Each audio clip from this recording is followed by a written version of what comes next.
فنون کے ذریعے انہوں نے مسلمانوں کو مغلوب کر رکھا ہے، مسلمانوں کو ہرا دیا ہے، پیچھے کر دیا ہے۔ مسلمان کو اللہ تعالیٰ نے کتاب پاک میں کتنی بار اس چیزوں کا ذکر کیا، اس نشانیوں پر غور کرنے کا حکم دیا، لیکن مسلمان اس پر غور و فکر نہیں کرتے، اور غیر مسلم اس پر غور و فکر کر کے بہت زیادہ آگے بڑھ گئے اور مسلمانوں کو پیچھے کر دیے۔ ہدف کی غلطی کی وجہ سے انہیں ذات باری کی وحدانیت کو سمجھنے کی توفیق بھی نہیں ہوئی۔ کاش مسلمان ان میں پوری طرح حصہ لیتے تو یہ سارے علوم دین کے سربلندی اور توحید کی دعوت کا زبردست ذریعہ بنتے اور دنیا پر غلبے کا کام آتے۔ یعنی دنیا پر غلبہ کون کرتے؟ پھر ہم کرتے، مسلمان کرتے۔ ہم کیا کرے؟ ہمارے اصل کو بھلا کر ہم دوسری چیزوں میں لگ گئے، تو اللہ تعالیٰ نے یہ چیز ہم سے، یہ نعمت ہم سے چھین لی۔ کیوں؟ کیونکہ ہم نے ناشکری کی، اسی کو ہی ناشکری بولا جاتا ہے۔ پھر آگے کیا آیت دیکھیں گے؟ آیت نمبر 191 کا ترجمہ ہے، وہ لوگ جو کھڑے اور بیٹھے اور اپنے پہلوؤں پر اللہ کو یاد کرتے ہیں اور آسمان اور زمین کی پیدائش میں غور و فکر کرتے ہیں۔ اے ہمارے رب، تو نے یہ بے مقصد پیدا نہیں کیا، تو پاک ہے، سو ہمیں آگ کے عذاب سے بچا۔ اب دیکھو اس آیت میں ذکر کیا گیا صحابہ کرام کی طرف، اس میں اشارہ ہے کہ وہ کھڑے بیٹھے اپنے پہلوؤں پر اللہ کو یاد کرتے تھے۔ اب اللہ کو یاد کرنے کا مطلب ہم کیا لیتے؟ صرف ذکر اللہ، مطلب یہ تسبیح پڑھ لو، وہ تسبیح پڑھ لو، یہ بھی پڑھنا ہے ہم کو، یہ اس سے ہم کو مکرنا نہیں ہے، تو پڑھنا ہی ہے، لیکن ہر ایک کام میں لیٹنا ہے۔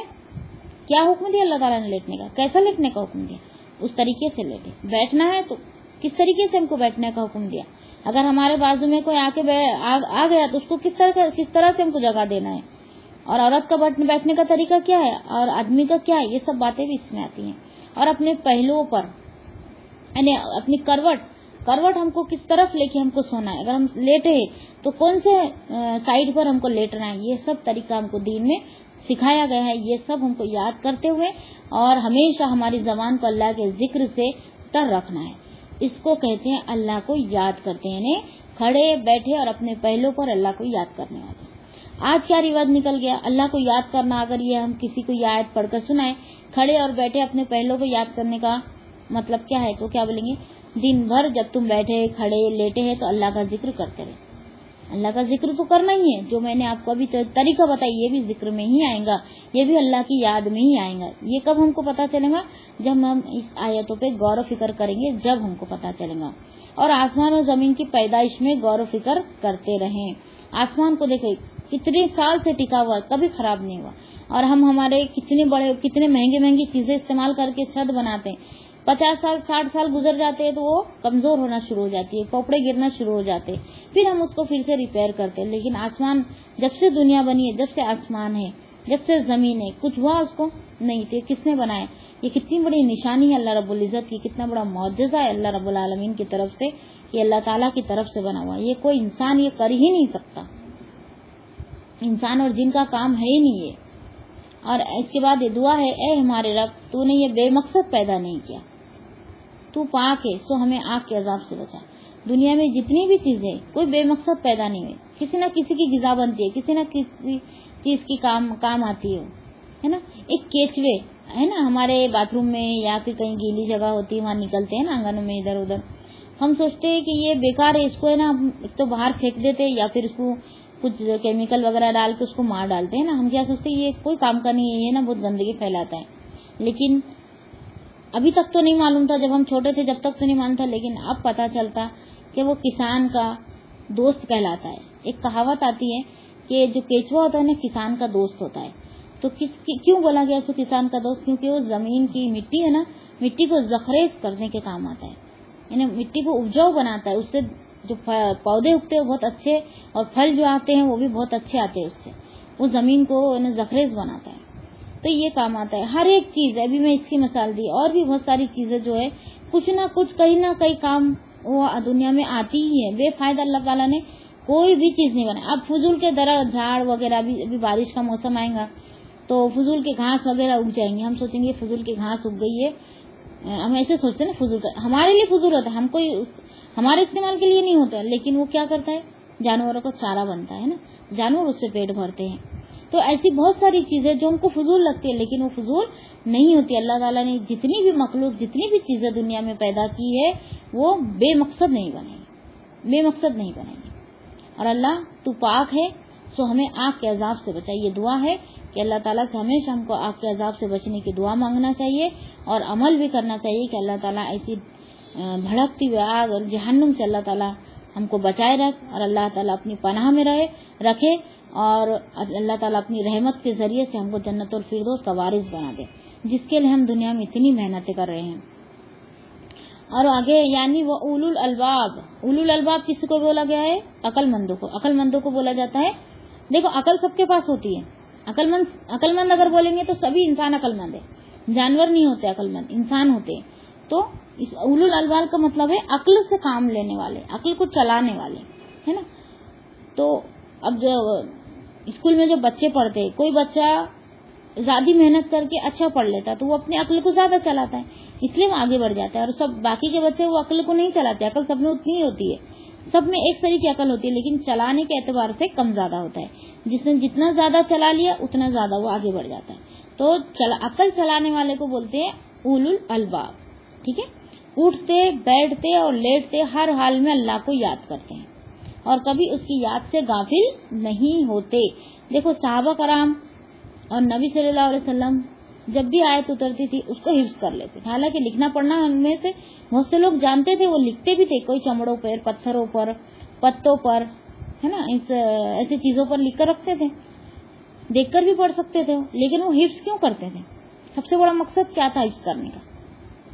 کیا تھا کہ اگر ان کو کبھی معاملات پیش آئے تو ان کو یاد ہونا چاہیے کہ یہ معاملات میں اللہ تعالیٰ نے یہ حکم دیا ہے. اور ہم کو یاد ہوتے ہیں کیا؟ نہیں ہوتے. اور ہمارا یا قرآن کا حفظ کرنا ہمارا ایسا ہوتا ہے کہ بس ہم عربی یاد کر لیتے، اس کا میننگ ہم کو پتہ ہی نہیں ہوتا ہے. جب ہمارے گھر میں کوئی معاملات ہوتے ہیں تو ہم کو قرآن کھول کے اس کا ترجمہ پڑھنا ہی پڑتا ہے کہ اللہ تعالیٰ نے کیا حکم دیا. ایسے بھی لوگ بہت کم ہیں.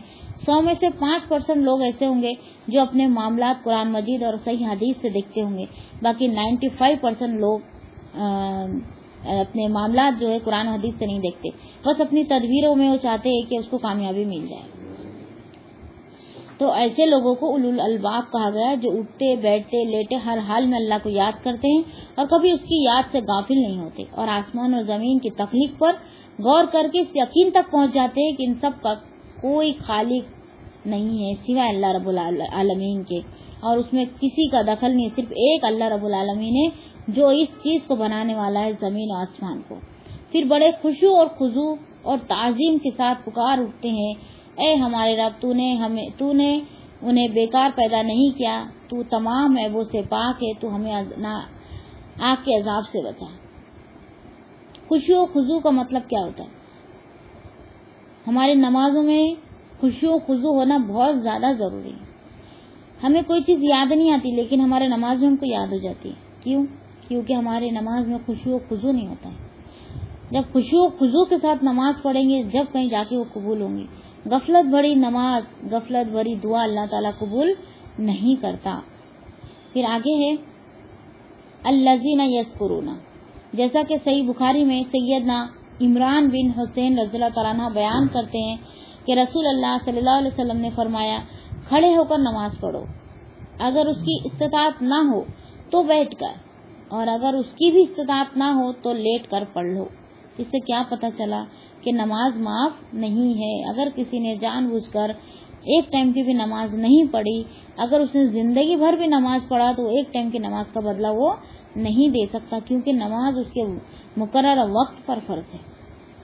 ہاں، کبھی نیند کی حالت میں، کبھی بھلاوے کی حالت میں، کوئی اور مجبوری کی حالت میں اگر نماز ہماری مس ہو جاتی ہے ایک نماز تو دوسری نماز میں اس کو کمپلیٹ کر لو.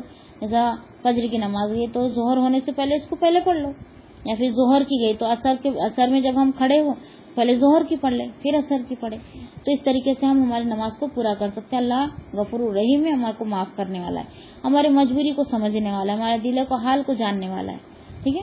پھر آگے ہے یتفکرون، یعنی زمین آسمان کو پیدا کرنے میں اللہ تعالیٰ نے جو حکمت رکھی ہے وہ اس پر غور فکر کرتے. کیا حکمت ہے زمین و آسمان کو اللہ تعالیٰ بنانے میں؟ دیکھو ہم تو چھت بنا لیتے، پھر آسمان کی کیا ضرورت تھی؟ پھر بھی اللہ تعالیٰ نے آسمان بنا تو اس کا ایک بہت بڑا مقصد ہے. چاند ستارے ہے نا، ستاروں سے راستہ معلوم کیا جاتا ہے، چاند سے تاریخ معلوم کی جاتی ہے، سورج سے دن اور رات کا پتہ چلتا ہے. یہ سب چیزوں